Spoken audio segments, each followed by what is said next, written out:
Everyone, this is Vishal and welcome back to my channel believe to learn. और आज हम आपके लिए लेकर आए हैं पीजीटी टीजीटी हिस्ट्री का फास्ट ट्रैक रिवीजन का 7th टॉपिक, जिसमें हम आज शैव तथा भागवत धर्म के बारे में बेहतर ढंग से समझेंगे, क्योंकि इससे संबंधित परीक्षा में 1 से 2 प्रश्न हर साल पूछे जाते हैं। तो अब हम बात करते हैं शैव धर्म के बारे में। तो जैसा कि आप देख पा रहे हैं कि भगवान शिव के उपासक शैव कहलाए।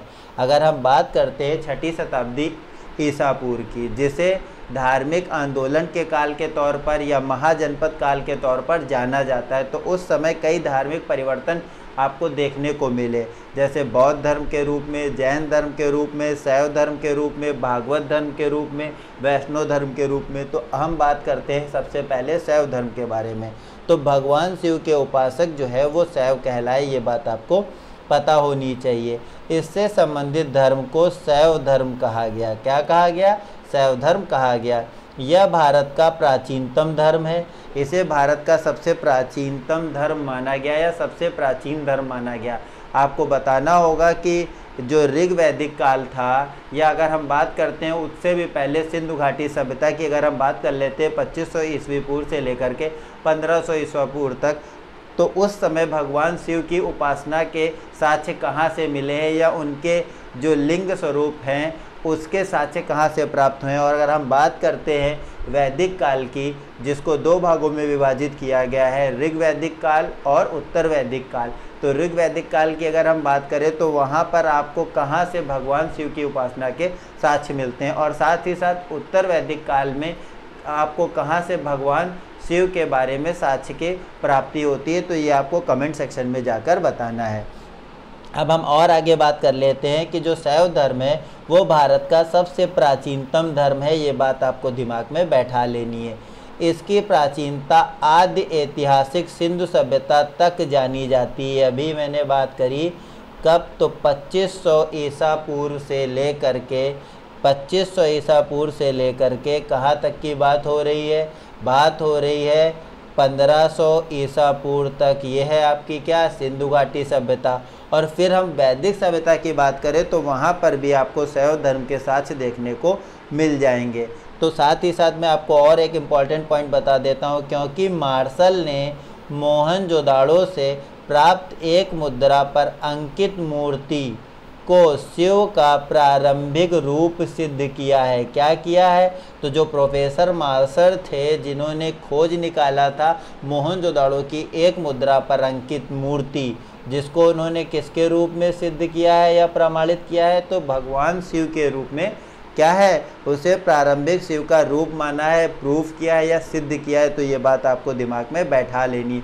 और मैं आपको शैव तथा भागवत धर्म में बस उतनी ही चीज़ें बताऊंगा जो आपकी परीक्षा में पूछी जाने वाली है, क्योंकि समय बहुत कम है और मैं हर एक वो बात बताता हुआ चलूँगा कि जो आपके परीक्षा में आपको पूरे में पूरे मार्क्स दिलाए। तो अब हम और आगे बात कर लेते हैं। शैव धर्म के प्रमुख संप्रदाय कई बार पूछे जाते हैं। तो शैव धर्म में मुख्यतः 4 प्रमुख संप्रदाय हैं। कौन कौन से? तो हम उनके बारे में भी पढ़ लेते हैं। क्या बताया गया है? बताया किस में गया है ये बात कि शैव धर्म के प्रमुख 4 संप्रदाय हैं? तो वामन पुराण में शैव मत के 4 संप्रदायों का उल्लेख मिलता है। कौन से पुराण में? तो वामन पुराण में। कौन कौन से हैं वो? तो पहला है पशुपत संप्रदाय। यह शैवों का सबसे प्राचीनतम संप्रदाय है। इसका संस्थापक कौन है? ये कई बार पूछा गया कि पशुपत संप्रदाय का संस्थापक कौन है? तो इसके संस्थापक है लकुलिश नामक एक ब्रह्मचारी। जो लकुलिश जी हैं वो शैव धर्म के सबसे प्राचीनतम संप्रदाय पशुपत के जो है पशुपत संप्रदाय के वो क्या थे? संस्थापक थे, जो कि एक ब्रह्मचारी थे। अब हम बात कर लेते हैं कपालिक संप्रदाय की। तो कपालिक संप्रदाय की क्या विशेषता है और इसके बारे में आपको परीक्षा की दृष्टि से क्या जानना बहुत ज़रूरी है? तो कपालिक संप्रदाय के उपासक भैरव को शिव का अवतार माना गया है। क्या माना गया है? तो जिनके उपासक भैरव जी थे उनको भगवान शिव का अवतार माना गया है। ये बात भी आपको दिमाग में बैठा लेनी है। अब हम बात कर लेते हैं, थोड़ा सा आगे बढ़ाते हैं, फिर बात कर लेते हैं जो हमारा तीसरा संप्रदाय है, उसे काला मुख संप्रदाय के नाम से जाना जाता है। किस नाम से जाना जाता है? तो काला मुख संप्रदाय के नाम से। इस संप्रदाय के अनुयायी कपालिकों के ही वर्ग के थे। जो अभी हमने ऊपर पढ़ा कपालिक संप्रदाय की बात, तो जो काला मुख संप्रदाय है उसके अनुयायी कहाँ से किस वर्ग के थे, तो वो कपालिक वर्ग के थे या कपालिकों के ही वर्ग के थे। ये बात आपको बैठा लेनी है दिमाग में। किंतु उनमें भी अतिवादी एवं भयंकर प्रकृति के थे। किंतु ये क्या थे, उनसे भी अधिक। जो कपालिक थे, जिनके उपासक भैरव को भगवान शिव का अवतार माना जाता था, जो काला मुख संप्रदाय है, जो काला मुख संप्रदाय के लोग थे, वे इनसे भी ज़्यादा क्या थे, तो अतिवादी और भयंकर प्रकृति के थे। भयंकर प्रकृति मतलब क्रोधी प्रकृति के थे, गुस्सैल प्रकृति के थे। इन्हें शिव पुराण में क्या कहा गया, तो इन्हें शिव पुराण में महाव्रतधर भी कहा जाता था। ये फैक्ट पूछा जाएगा एग्जाम में कि जो काला मुख संप्रदाय के लोग हैं उन्हें शिव पुराण में क्या कहा जाता है, तो उन्हें शिव पुराण में महाव्रतधर कहा जाता है। अब हम अंतिम संप्रदाय की बात कर लेते हैं शैव धर्म की। तो लिंगायत संप्रदाय, जो कि दक्षिण भारत में शैव धर्म का प्रचार प्रसार वीर शैव या लिंगायत के रूप में किया गया। तो अगर दक्षिण भारत की बात होगी तो वहाँ पर आपको लिंगायत संप्रदाय देखने को मिलेगा। तो ये बात भी आपको दिमाग में बैठा लेनी है। अब जो सवाल मैंने पूछा था, देखिए आपको आगे वो देखने को मिलने वाला है, तो हम उसकी भी बात कर लेते हैं। क्या पूछा गया था, मैंने बात करी थी ऋग वैदिक काल के बारे में कि आपको बताना है कि भगवान शिव के साथ किस तरह मिलें, कहाँ से मिलें या किस रूप में मिलें। तो क्या पूछा गया, ऋग्वेद में शिव का नाम क्या मिलता है, तो ऋग्वेद में शिव जी का नाम रुद्र के रूप में उल्लेखित है या वर्णित है। ये बात आपको दिमाग में बैठा लेना है। अर्धनारीश्वर मूर्ति में आधा शिव और आधा पार्वती जी के प्रतीक हैं। तो क्या है, देव और शक्ति का योग या देव और शक्ति दोनों का प्रतीक हैं। ये बात आपको दिमाग में बैठा लेनी है। साथ ही साथ नयनार की अगर हम बात करते हैं, नयनार कौन थे, तो नयनार शैव उपासक थे। ये बात आपको ध्यान रखनी है। नयनार जो थे वो शैव भक्त के तौर पर जाने जाते थे या शैव उपासक थे।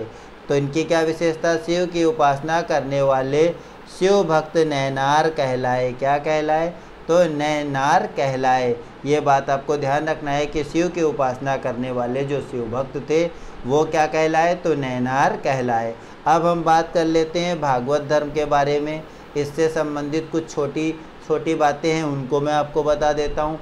भागवत धर्म की अगर हम बात करें तो भागवत धर्म के प्रवर्तक कृष्ण जी माने जाते हैं। इस मत को मानने वाले भागवत कहलाते हैं। जो भगवान श्री कृष्ण की पूजा करते हैं उन्हें भागवत मत के मानने वालों के तौर पर जाना जाता है। और अगर हम इसके केंद्र की बात करें तो इसका मुख्य केंद्र मथुरा था।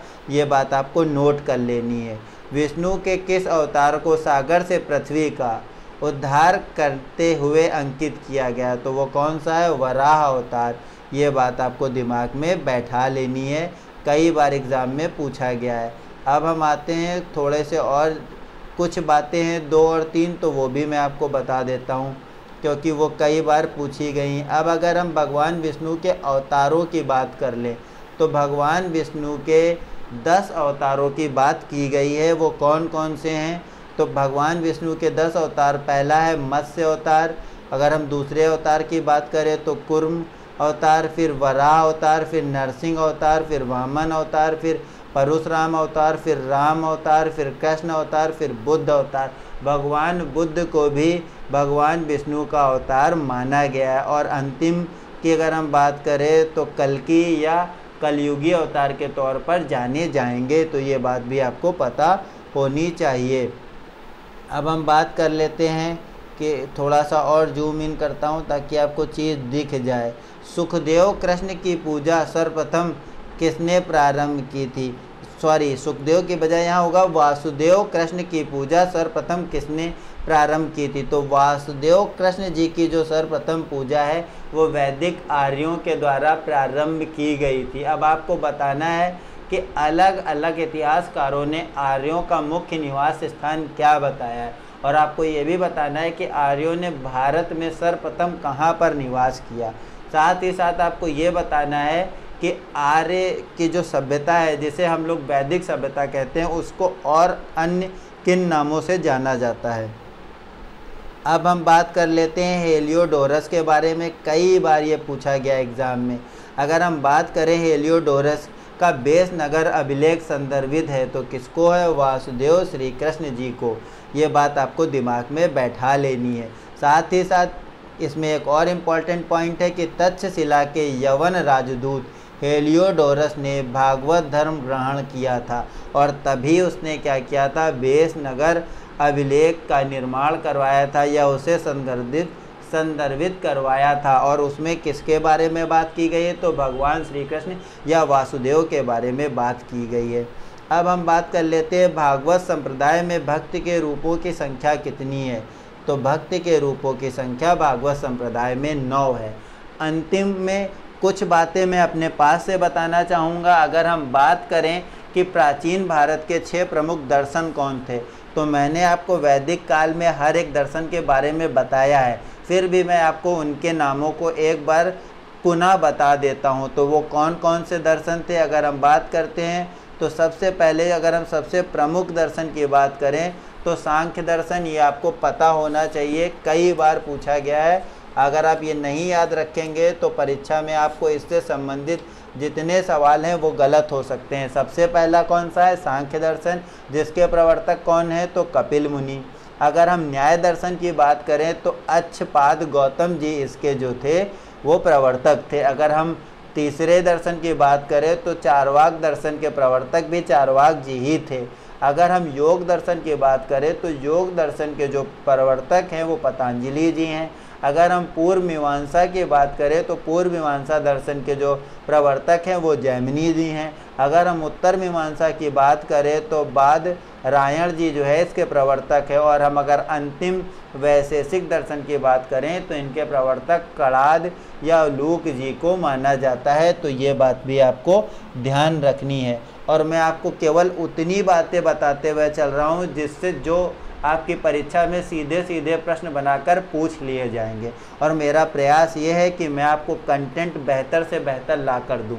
और आप देखने वाले हैं कि जितनी चीज़ें इसमें लिखी रहती हैं PDF में, उससे 100 गुना ज़्यादा मैं अलग अलग बुक से अपने पास से बोलता हुआ चलता हूँ। और उसके लिए मैं अरिहंत पब्लिकेशन की, यूथ पब्लिकेशन की, घटना चक्र की, युक्ति पब्लिकेशन की और साथ ही साथ अग्रवाल पब्लिकेशन की पुस्तकों का प्रयोग करता हूं, ताकि कोई भी चीज़ आपके एग्ज़ाम में जो पूछी जाने वाली है वो नहीं छूटे। तो अब हम उम्मीद करते हैं कि धार्मिक आंदोलन से संबंधित आपके तीनों टॉपिक आपको बेहतर ढंग से समझ में आ गए होंगे। आज ये अंतिम वीडियो था धार्मिक आंदोलन पर। इससे पहले मैंने बौद्ध धर्म को, जैन धर्म को डिटेल में पढ़ा रखा है। तो आप अगर इन तीनों वीडियोस को अलग अलग देख लेते हैं तो धार्मिक आंदोलन या 6ठी शताब्दी ईसा पूर्व में अगर हम बात कर लेते हैं तो उस समय जो भी धार्मिक परिवर्तन हुए उससे संबंधित आपको किसी भी प्रकार की कोई भी समस्या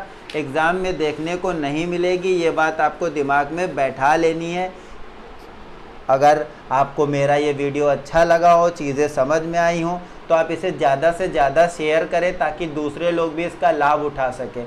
बाकी मैं आपसे लाइक और सब्सक्राइब के लिए नहीं कहूँगा, बस आप एग्ज़ाम में अच्छा करके आएँ।